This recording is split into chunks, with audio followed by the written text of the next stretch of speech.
Eh bien, bonjour à tous. Merci d'être venus aujourd'hui. Je remercie aussi le Salon Vratech de nous recevoir et me donner l'occasion de venir parler d'agrivoltaïsme. Euh, donc, je vous ai préparé une petite présentation sur le sujet. D'abord, quelques mots sur l'entreprise pour laquelle je travaille, Photosol. C'est une entreprise qui existe depuis 2008 maintenant et qui s'est toujours concentrée sur les centrales solaires au sol. Et on est une boîte qui est productrice d'électricité, c'est-à-dire qu'on développe des projets de centrales solaires au sol du début jusqu'au démantèlement de la centrale. Donc ça passe par le fait d'obtenir les droits du projet, d'obtenir un permis de construire, de mener les études sur le terrain, de financer le chantier de la centrale, de mener la maîtrise d'ouvrage du chantier, et ensuite de faire sa maintenance et l'exploitation de la centrale, c'est-à-dire de vendre l'électricité pour rentabiliser tout l'investissement. Photosol, c'est trois fondateurs à l'origine et qui ont, dès le début, en 2008-2010, fait quelque chose que les autres entreprises n'ont pas osé faire, c'est d'aller faire des projets sur des terres agricoles. C'est-à-dire qu'intuitivement, quand on demande aux gens où est-ce qu'on pourrait mettre des panneaux solaires, en général, tout le monde est d'accord pour les mettre sur les toits. Tout le monde est d'accord pour les mettre sur des terres dégradées, des terres polluées. Ça fait sens pour tout le monde. Pas beaucoup de gens trouvent que c'est normal de le faire là où il y avait des forêts, à la place d'une forêt. Et il reste aussi les terres agricoles. A priori, par défaut, on ne met pas de panneaux sur une terre agricole, parce qu'une terre agricole doit rester une terre agricole. Et bah, Photosol, dès le départ, a étalé sur ces terrains, et on a constaté très rapidement, avec les retours de nos éleveurs, historiquement c'était principalement sur des terres d'élevage ovin, que l'activité agricole n'était pas diminuée. D'où le fait de s'être spécialisé sur l'agrivoltaïsme. Aujourd'hui, on a 500 mégawatts qui sont installés répartis de cette façon sur le territoire. On est plutôt bien homogène sur la France. On doit en avoir 150 à peu près qui sont en agrivoltaïsme d'élevage. Et le reste, c'est les terrains sur lesquels on nous incite à viser en priorité. Donc, quelques ombrières comme celles qu'on voit dehors au parc des expositions, sur le parking, mais c'est pas Photosol qui l'a fait, c'est Réservoir Seine. Beaucoup de terrains dégradés, des anciennes carrières, des anciens centres d'enfouissement technique de déchets, et puis des terrains urbanisés, des terrains naturels qui n'étaient pas spécialement riches en forêt, des garrigues, des choses comme ça. Et de plus en plus d'agrivoltaïsme. C'est-à-dire que là, on a 500 mégawatts, c'est ce que vous regardez, avec une majorité en dehors de l'agrivoltaïsme. Dans ce qu'on développe, on a 3000 mégawatts en développement chez Photosol. Il y en a 2000 qui sont sur des terres agricoles. C'est-à-dire que pour la transition énergétique, il va falloir viser, d'après les scénarios RTE, entre 70 et 214 gigawatts. Il y en a 14 qui ont été faits actuellement. Les terrains dégradés, les friches industrielles, tout ça ne vont pas suffire pour faire tout ça. Et puis en 16 ans, 16 gigawatts, la moitié en toiture. Apparemment, la toiture, ça va très lentement. Donc ça ne permettra pas d'installer du solaire suffisamment vite. Donc, petite introduction pour vous dire que l'agri-PV va être incontournable. Et donc nous, on en fait depuis 12 ans. On est une petite longueur d'avance chez Photosol. Il n'y a pas d'observatoire de l'agrivoltaïsme en France, mais il y a l'Institut de l'élevage qui a fait un guide récemment sur ce type de centrale solaire avec l'élevage de ruminants, essentiellement ovins, et qui a estimé, alors il se trompe peut-être, qu'il y avait 500 hectares de terres agricoles équipées en agrivoltaïsme d'élevage. Photosol en a fait 268. Donc s'ils ont raison, on est le leader du marché. Là, vous avez quelques photos de centrales qu'on a réalisées. Voilà. Alors, qu'est-ce que c'est l'agrivoltaïsme pour nous? En ce moment, il y a plein de lobbying et de réflexions au niveau de l'État sur la loi d'accélération des énergies renouvelables. Il y a notamment au sein de cette loi la volonté de faire émerger une définition officielle de l'agrivoltaïsme. Et donc, tout le monde y va de sa définition, mais il n'y en a pas encore une qui est officiellement choisie. Une qui me semble avoir du sens, c'est dire que sur un même terrain, vous avez une production agricole qui est aussi importante que s'il n'y avait pas de panneaux, et une production électricité. Voilà. Agrivoltaïsme, les deux à la fois, une double utilisation d'un terrain. Ce qu'on a vite observé sur l'agrivoltaïsme, là ce que vous voyez c'est une prairie en plein été sous les panneaux. La zone verte c'est celle qui est directement sous les panneaux et la zone asséchée c'est la tronche d'une prairie l'été n'importe où en France quand il n'y a pas de panneaux. Donc en fait la présence des panneaux a une action protectrice contre la sécheresse. Ça permet de conserver l'humidité du sol et d'avoir une pousse de l'herbe qui est nettement plus importante l'été en conditions séchantes. Là, vous voyez d'autres photos qui montrent des synergies. Ce que vous voyez sous les tables, c'est des zones de couchage. C'est-à-dire que les animaux apprécient beaucoup l'ombre, surtout en pleine chaleur. Donc naturellement, les brebis vont se mettre très souvent en dessous des tables au point de piétiner et d'avoir des zones comme ça où la terre se retrouve à nu. Ce qui est quand même la preuve un peu incontestable que ces bêtes ne sont pas dérangées par les panneaux.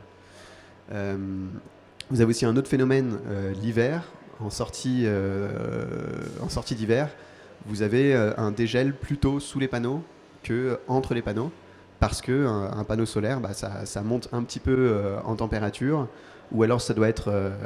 alors je ne comprends pas très bien, mais je comprendrais bien pas très bien pourquoi, par quel mécanisme ça fait ça, mais on le constate sur cette photo. La troisième photo montre encore que l'herbe est plus verte sous les panneaux.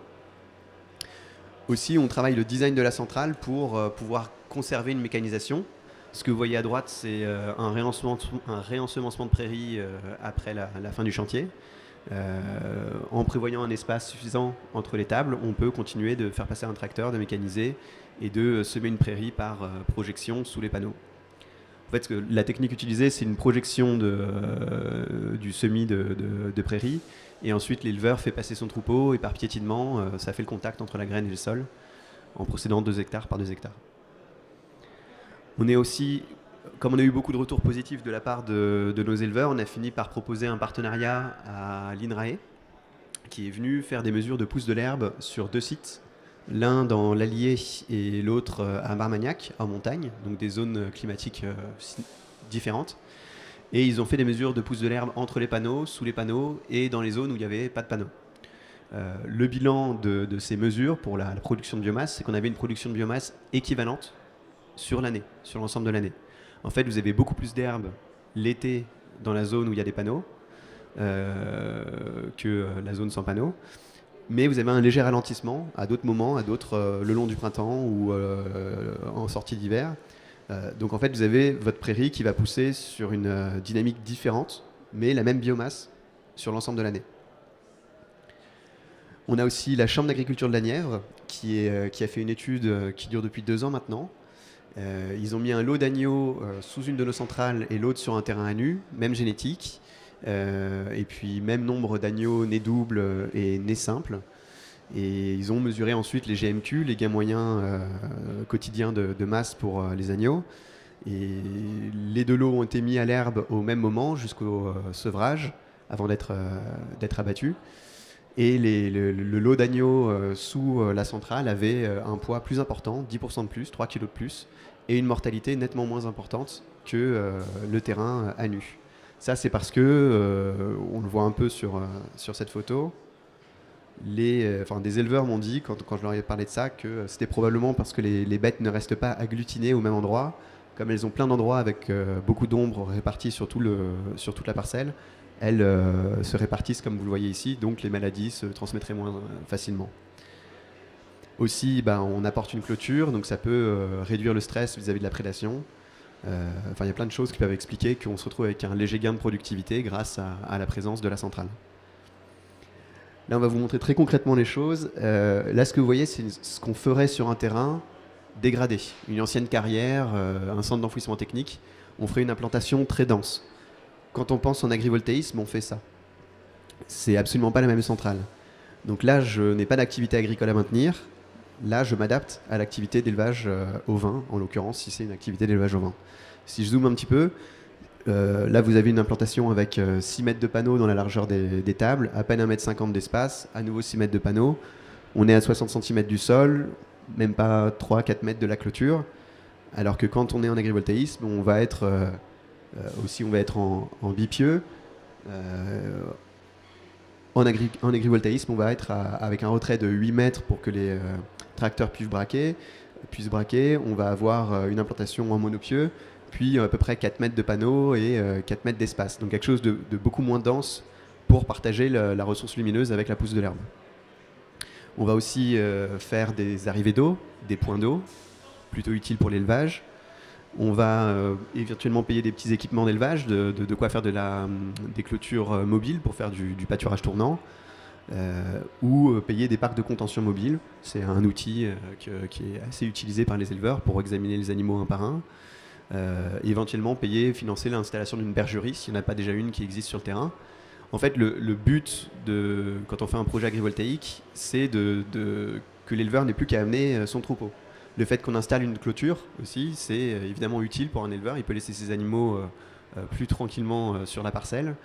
Et il y a la protection contre la prédation que j'ai mentionnée.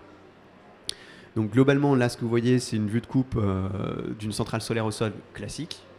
On arrive à peu près à 1,4 MW par hectare.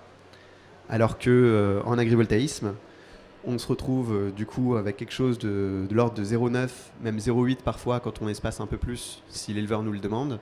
0,9 MW par hectare. Un point bas à 1 mètre du sol, c'est un léger surcoût pour que les animaux puissent circuler facilement au lieu d'être à 60 cm.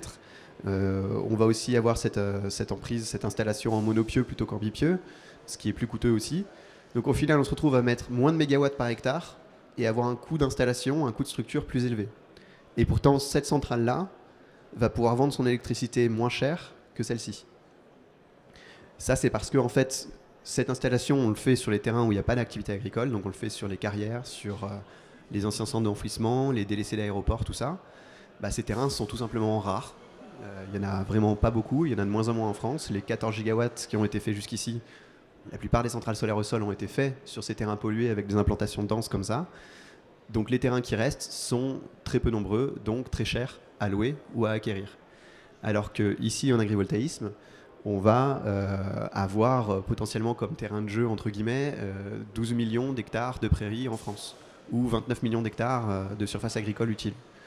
Donc forcément, on le loue moins cher, mais surtout, les terrains agricoles sont surtout beaucoup plus souvent grands, donc on a des meilleurs effets d'échelle, et comme ils sont plus nombreux, ils sont plus souvent proche des points de raccordement. Donc le raccordement aussi est moins cher. Donc en fin de compte, il n'y a que la partie structure qui est plus chère, mais la partie raccordement et prix des panneaux par mégawatt, parce que je commande beaucoup plus de panneaux d'un coup, qui va être moins cher. Donc on peut se permettre de vendre l'électricité à un prix plus compétitif qu'une centrale sur un terrain dégradé. Après, chez Photosol, on vise aussi de faire ce qu'on a fait sur l'élevage ovin sur d'autres filières agricoles. En fait, toutes les centrales agrivoltaïques qu'on a faites en ovin jusqu'ici ont été faites évidemment progressivement au fur et à mesure, et on a adapté notre design avec le retour des éleveurs, jusqu'à arriver à quelque chose que je viens de vous présenter, qui est le nouveau standard pour nous, alors qu'on a quelques centrales qui, par exemple, ne sont pas en monopieux, qui sont toujours en bipieux. Je peux vous montrer des photos. Mais au final, à force d'améliorer notre concept, on a fini par trouver ce système qui est parfaitement adapté à l'élevage ovin et qui permet d'avoir le même nombre de moutons à l'hectare que sur un terrain où il n'y a pas de panneaux, donc de maintenir l'activité agricole. Donc on a cette volonté de faire ça sur d'autres filières. Là, on n'a pas encore de centrale sortie sur ce système, mais là c'est un système qu'on vise à adapter à un maintien d'un système céréalier, d'une parcelle céréalière.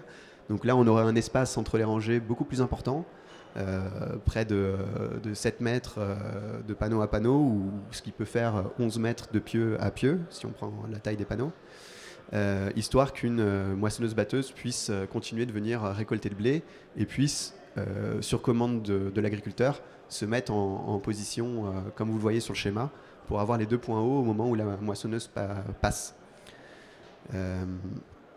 Là, bon, ça c'est l'élevage, c'est celui que j'ai déjà présenté. Ça, c'est une vue d'architecte du système que je viens d'évoquer en tracker pour pouvoir maintenir le céréalier. On travaille aussi sur des plus petits terrains à faire un système adapté à l'agriculture de petits fruits. Ou pourquoi pas aussi venir équiper les parcours de volailles. Parce qu'en général, sur ces parcours plein air, les volailles ne sortent pas forcément sur l'ensemble des 3-4 hectares qui sont devant le bâtiment. Elles ont peur de la prédation, elles ont peur des rapaces. Donc pourquoi pas tester un système où on met des ombrières un peu comme sur le parking, mais pas aussi haut non plus, pour inciter les poules à profiter de l'espace. Ça, c'est une diapositive qui mentionne le fait que l'Institut de l'élevage a sorti un guide, comme je l'ai mentionné, et que beaucoup de chambres d'agriculture font leur travail de garde-fou sur ce type de projet, parce qu'évidemment, il faut penser le concept technique correctement, mais il faut aussi trouver un projet agricole cohérent. Il ne faut pas juste se contenter de mettre les panneaux écartés, comme je vous ai dit, et de ne pas avoir d'éleveurs, de rien avoir fait à la base. Donc, je vais sauter quelques diapositives. Ça, c'est comment est-ce qu'on fait un projet de centrale solaire au sol, et en particulier agrivoltaïque en France. C'est un petit parcours du combattant. Il y a pas mal de garde-fous. On commence par par trouver un accord avec le propriétaire d'un terrain. Donc ça peut être un propriétaire et un éleveur à la fois, un éleveur propriétaire de sa prairie. Et on signe avec lui une promesse de bail qui littéralement lui promet de signer un bail à terme sous réserve qu'on obtienne un permis de construire, la ligne ici, qu'on trouve un deal avec le gestionnaire du réseau pour le raccordement, et puis un contrat de vente de l'électricité. Et comment est-ce qu'on fait ça? Pas sur un simple claquement de doigts. On commence par mettre le terrain en étude. C'est ce que vous voyez ici, la première phase, où on regarde les enjeux de biodiversité sur le terrain. Est-ce que sur les 30 hectares de prairie, il y a 4-5 hectares de zones humides ou qui abritent je ne sais pas quelle espèce de faune ou de flore? Et donc réglementairement, quand on déposera la demande de permis de construire, au lieu de mettre des panneaux sur les 40 hectares, on en mettra sur 35. On va éviter les enjeux de biodiversité. Il y a aussi un volet paysager dans cette phase d'étude. Pareil, s'il y a un monument historique dont le périmètre de 500 mètres mange 3-4 hectares, c'est des hectares en moins. Et en parallèle, on mène l'étude préalable agricole. C'est-à-dire qu'on va discuter avec un éleveur ovin si c'est une terre qui était déjà en élevage ovin. On va convenir avec lui, est-ce que ça lui convient d'être espacé de 4 mètres, est-ce que le point bas d'un mètre lui convient, ou est-ce qu'il veut 1,10 m, est-ce qu'il veut absolument qu'on fasse du monopieux partout. Enfin, on construit le projet avec lui et on finit par financer une étude préalable agricole par un bureau externe. Et une fois qu'on a le résultat de toutes ces études, l'étude d'impact environnemental et le PA, on joint tout ça à une demande de permis de construire qu'on dépose en mairie et qui sera traitée par la préfecture, par la DREAL. Au final, c'est le préfet qui va attribuer le permis de construire. Il va se baser sur l'avis de la mairie, sur l'avis de la communauté de communes. En parallèle, on va passer devant la CDPENAF, c'est ce qu'on voit ici avec le petit F en bas. Ça, c'est la commission départementale de protection des espaces naturels, agricoles et forestiers. C'est des commissions où il y a la chambre d'agriculture, plusieurs syndicats agricoles, des associations environnementales, des notaires. On présente le projet avec sa demande de permis de construire et les études, et on essaye d'avoir un avis favorable à la majorité des siégeants. Donc au final, le préfet, en se basant sur tous ces avis positifs ou négatifs, va attribuer le permis de construire à Photosol ou non. Donc on se retrouve au milieu, là, au centre du calendrier. Une fois qu'on a le permis de construire, on sait quelle puissance on va vraiment installer sur le terrain, donc on va négocier le raccordement avec le gestionnaire du réseau. Et environ à la moitié des négociations, on sait à peu près combien le raccordement va coûter, donc on va négocier un contrat de vente de l'électricité.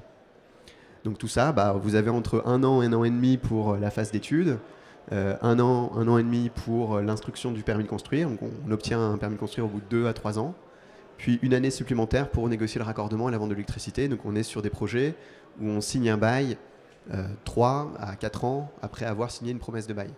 Puis 1 an pour le chantier, on a les premiers électrons au bout de 4 à 5 ans. Alors, ce qui est intéressant avec l'agrivoltaïsme ovin, comparé à une centrale au sol sur carrière, c'est notamment cet enjeu de biodiversité. Personnellement, je trouve que c'est plus pertinent de faire des projets agrivoltaïques que des projets sur des friches industrielles ou des terrains pollués, parce que la première phase d'étude que je vous ai mentionnée, où on regarde la biodiversité sur un terrain, quand vous faites passer des écologues sur une ancienne carrière, c'est ce que vous voyez en bas à droite, ancienne carrière, ça veut dire terrain abandonné, ça veut dire toute la biodiversité qui s'est réfugiée dedans. Et donc évidemment, vous trouvez, sans mauvais jeu de mots, il y a un lézard, quoi. Il y a absolument plein d'espèces protégées, et la carte des écologues ressemble à ça, c'est rouge partout, et finalement on n'a pas le droit de mettre de panneaux. Donc c'est-à-dire que l'État nous incite à viser des terrains dégradés, délaissés, pollués, et réglementairement on doit faire une étude d'impact biodiversité, mais c'est là où il y a le plus de biodiversité. Donc on se retrouve à ne pas avoir le droit de mettre des panneaux à l'endroit où on nous incite d'aller, de viser. Donc c'est un peu paradoxal. Alors que quand vous faites passer des écologues sur un terrain agricole, le terrain agricole est perturbé, le milieu est perturbé par l'activité humaine. Donc les chances qu'il y ait des espèces protégées, qui aient absolument besoin que ce terrain reste intact, sont beaucoup plus faibles que sur un terrain dégradé, que sur un terrain pollué. Donc pour les enjeux de biodiversité, c'est plus pertinent. Aussi, comme je l'ai mentionné, les projets d'agrivoltaïsme au sol, en élevage ovin, sont ceux qui peuvent vendre leur électricité le plus bas possible. C'est-à-dire que quand on va chercher le soutien de l'État sur la vente de l'électricité, l'État nous apporte une garantie sur le prix de vente, par exemple 60 € du mégawattheure garanti pendant 20 ans. Or, en ce moment, les prix avec la situation énergétique actuelle sont en moyenne à 220 €. Et au fur et à mesure qu'on avance dans l'hiver, ça ne va pas s'améliorer. C'est une situation exceptionnelle, il y a une guerre et puis il y a les réacteurs nucléaires qui sont à l'arrêt. Mais grosso modo, en temps normal, les prix sont plutôt autour de 50 €. Et quand on a une garantie à 60 € par l'État et qu'on vend à 220, le surplus est versé à l'État par Photosol. L'intérêt, c'est que l'État nous garantit sur 20 ans. Cette situation exceptionnelle devrait revenir à la normale au bout de quelques années. Et si je vends à 50, je reçois 10 de l'État. Donc en fin de compte, si on fait 100 gigawatts d'agrivoltaïsme ovin, alors je parle depuis tout à l'heure, mais ce n'est pas la bonne diapositive. Si on fait 100 gigawatts d'agrivoltaïsme ovin, ça pourrait coûter absolument zéro en subvention par le contribuable. Alors que les toitures, par exemple, ont droit, si on parle du tarif qui était proposé avant la crise énergétique, à un tarif garanti à 180 € du mégawattheure, 3 fois plus cher. Donc si on faisait 100 gigawatts en toiture, ça coûterait, si on projette sur 24 ans, dans les 90 milliards d'euros de la part du contribuable sur une vingtaine d'années. Donc c'est quand même un autre avantage important. Ensuite, quelle place ça prendrait de faire 100 gigawatts d'élevage, d'agrivoltaïsme d'élevage? Ça prendrait de l'ordre de 110 000 hectares, 0,9 mégawatts par hectare. Ça représente 110 000 hectares, alors qu'il y a eu 227 000 hectares qui sont retournés à l'état naturel, de friches agricoles, ou que l'élevage ovin-viande, ça représente dans les 600 000 hectares, et les prairies permanentes, 7 millions, et si on rajoute les prairies temporaires, on arrive à 12 millions d'hectares. Donc d'un point de vue place à mobiliser, on n'est pas sur quelque chose d'incompatible. Aussi, si on avait 110 000 hectares et qu'on faisait de l'élevage ovin très intensif avec 8 brebis par hectare, c'est une hypothèse défavorable, ça ferait 880 000 bêtes. Ça ferait tout simplement revenir le troupeau 3,7 millions de têtes à son niveau de 2002. Donc on ne va pas faire exploser l'élevage ovin en France. Et là, en plus, c'est en faisant l'hypothèse qu'on ne le fait pas sur l'élevage ovin existant.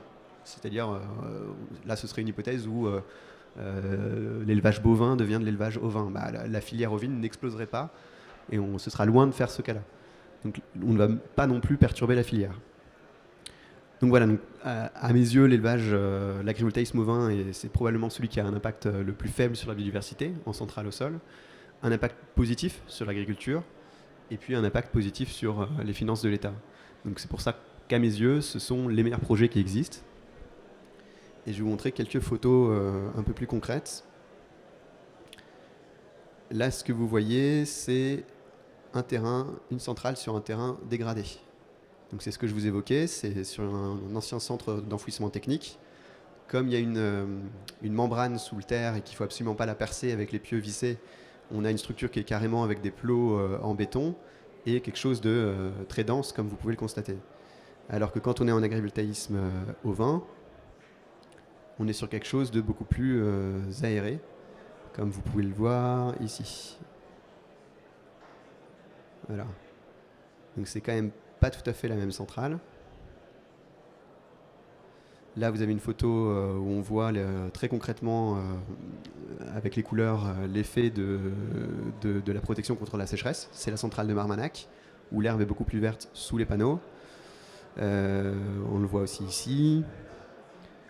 Là, vous voyez les zones de couchage. Ici aussi, si ça veut bien. Voilà, comme ça.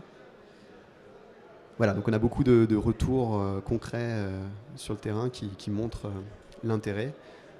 Évidemment, un autre intérêt évident, c'est s'il neige sur le terrain, les bêtes vont être facilement à l'abri. ce qui peut facilement les rendre malades quand il n'y a pas de panneaux. Et puis je vais vous montrer, on a une visite en ligne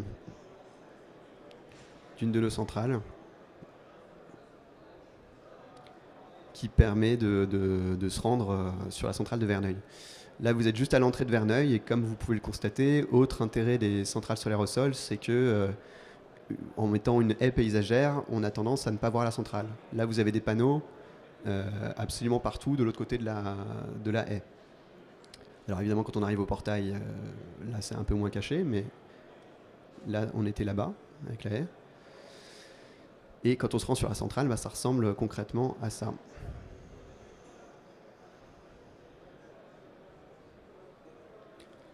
Autre chose importante, évidemment, vous avez des tables qui font à peu près 4 à 5 mètres de large, mais les panneaux ne sont pas soudés entre eux.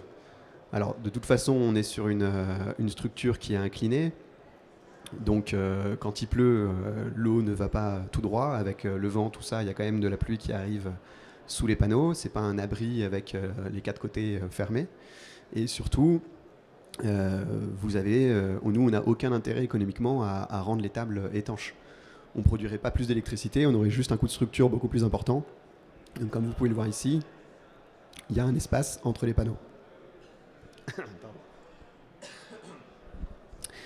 Et qui plus est, bah, évidemment, il y a une...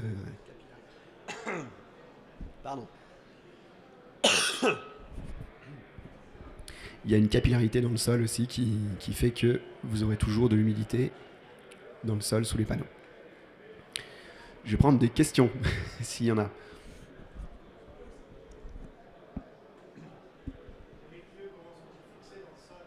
Comment ils sont enfoncés ? Alors les pieux sont vissés dans le sol. Et si on a la roche-mère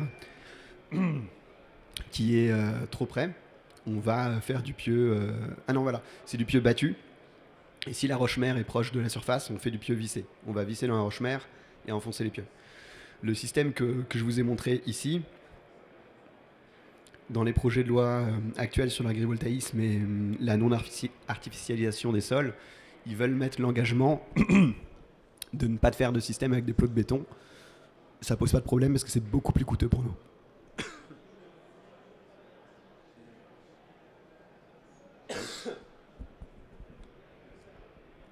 Est-ce qu'il y a d'autres questions ?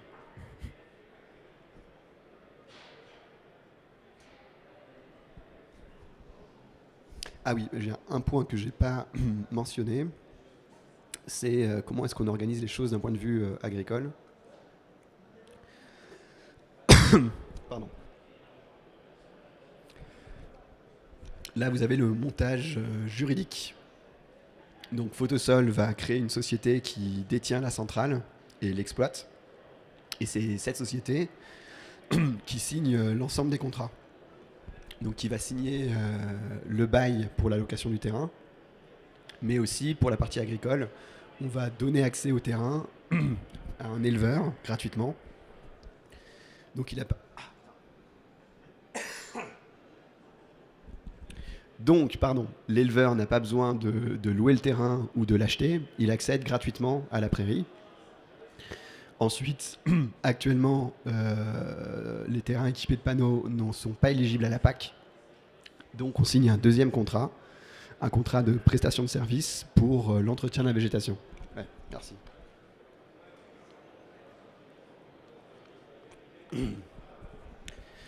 Et donc avec le même éleveur, on va signer un contrat pour l'entretien de la végétation parce qu'évidemment les moutons ne consomment pas tout. Il peut y avoir des refus, des mauvaises herbes, des chardons qui potentiellement peuvent faire de l'ombre aux panneaux et nuire au chiffre d'affaires de la centrale.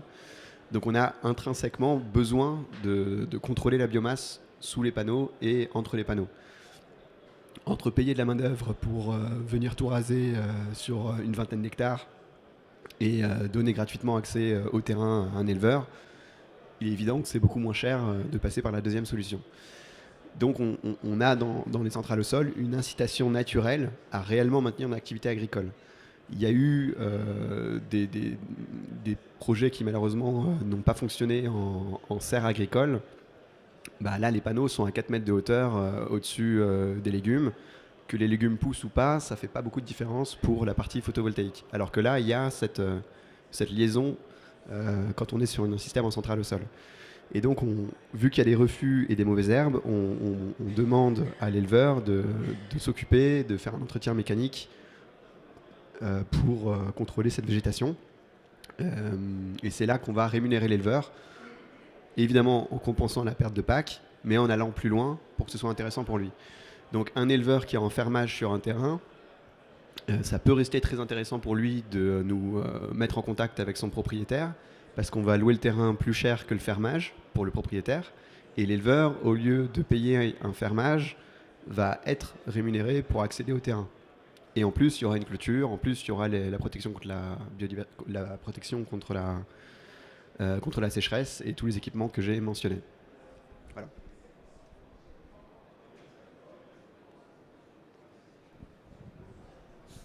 Et en fin de contrat, comment ça se passe? Vous récupérez tout, vous démontez tout? Alors évidemment, légalement, en France, on est tenu responsable du démantèlement. Et dans le bail qu'on signe devant notaire, on va prendre des engagements très concrets où on provisionne le coût du démantèlement avant qu'il ait lieu. Donc le bail va durer par exemple 32 ans avec 2 renouvellements de 5 ans, 42 ans maximum. Si au bout des 32 ans on ne veut pas prolonger, on s'occupe du démantèlement et on aura déjà provisionné pour démanteler la centrale. Et sinon la même question se pose à l'année 42. Et quand on pense sur un chantier de démantèlement, on n'est pas sur le chantier de démantèlement d'une centrale nucléaire. Dans le nucléaire, il n'y a aucune centrale qui a été démantelée jusqu'ici, donc apparemment c'est pas facile. Et pourtant il y en a quelques-unes qui se sont arrêtées, il n'y a pas que celle de Flamanville, de Fessenheim. Si on fait un démantèlement d'une centrale au sol, il s'agit de retirer les pieux. Et pour les panneaux, quand on les achète, on paye un éco-organisme national qui s'appelle Soren et qui va prendre les panneaux gratuitement. Donc la partie panneaux, ça va rien nous coûter. Ce qu'il faut, c'est qu'on démonte les panneaux, qu'on retire les pieux, qu'on retire le cuivre des câbles qui sont enterrés dans le sol.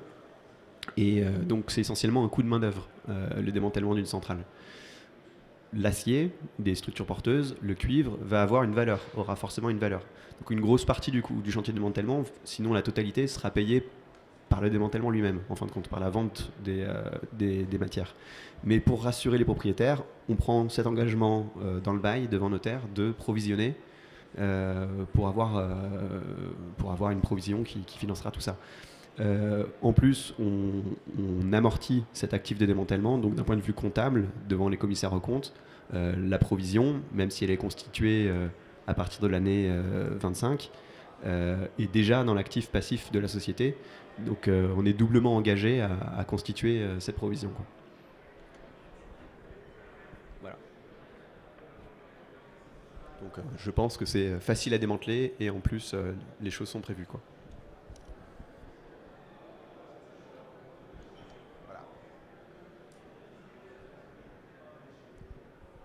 N'hésitez pas, si vous connaissez des éleveurs ovins, à prendre de quoi me contacter.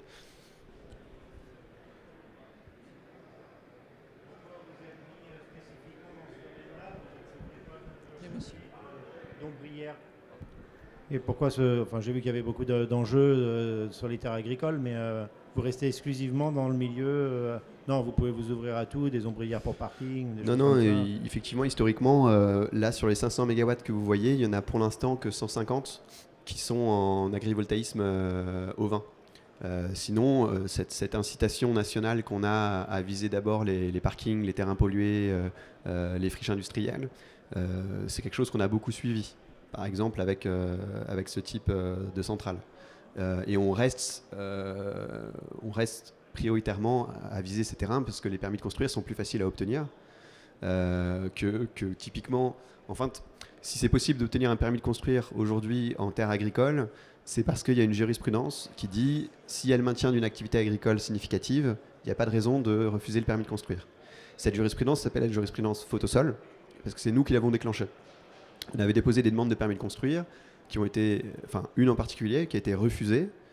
Et on a saisi le Conseil d'État pour contester le refus. En l'occurrence, le Conseil d'État a sorti la jurisprudence que j'ai mentionnée, mais ça a confirmé le refus pour ce projet-là. C'était un projet dans la Beauce, sur des terres céréalières de plutôt bonne qualité. On voulait installer une prairie mellifère et une activité d'apiculture. Donc c'était il y a des années maintenant. Effectivement, d'un point de vue activité agricole significative, il y a débat. Donc du coup, le permis a été refusé, mais sur d'autres terres, où là on était déjà en ovin, on a pu se baser sur la jurisprudence pour dire là c'est bon. Donc on vise les terres agricoles qui sont plus nombreuses, mais pas sauvagement. Moi, quotidiennement, je suis dans le service de Photosol qui traite les demandes des propriétaires. Il y a des propriétaires qui nous contactent et qui nous disent voilà, j'ai 8 hectares en terre céréalière à 10 km d'un poste source, d'un point de raccordement, et je leur dis c'est pas possible, j'essaye même pas, je leur fais pas d'offre. Donc on priorise beaucoup, on essaye de contacter les éleveurs ovins en priorité, on essaye surtout d'identifier des friches agricoles, parce qu'évidemment dans tout ce que je vous ai décrit, si je trouve le propriétaire de 30 hectares de terrain qui sont pas déclarés au RPG depuis 6 ans, qui sont improductifs, vaguement entretenus, peut-être qui sont consacrés à la chasse ou je sais pas quoi, et que là je prends à bail ce terrain et je trouve un éleveur, une éleveuse qui veut s'installer, et elle arrive avec des terres gratuites, entre guillemets, tant qu'elle fait l'entretien du terrain aussi, ça lui permet de s'installer beaucoup plus facilement. Et donc on peut remettre en activité. Donc ce qu'on va viser prioritairement chez Photosol aujourd'hui, c'est ces terrains dégradés, mais il en reste tout simplement plus beaucoup, c'est simple. S'il faut faire 70 à 200 gigawatts, ça suffira pas. Et les toitures, ça va trop longtemps. Donc on continue de les viser parce que c'est plus simple d'un point de vue permis. Mais ensuite, on va viser en priorité des friches agricoles, des terres d'élevage ovin, éventuellement regarder des terres céréalières, mais si elles ont des très mauvais rendements, il faut qu'il y ait du sens en fait dans le projet agricole qu'on présente au service de l'État. Sinon, on n'aura pas le permis en fait. Merci de m'avoir écouté. Merci beaucoup.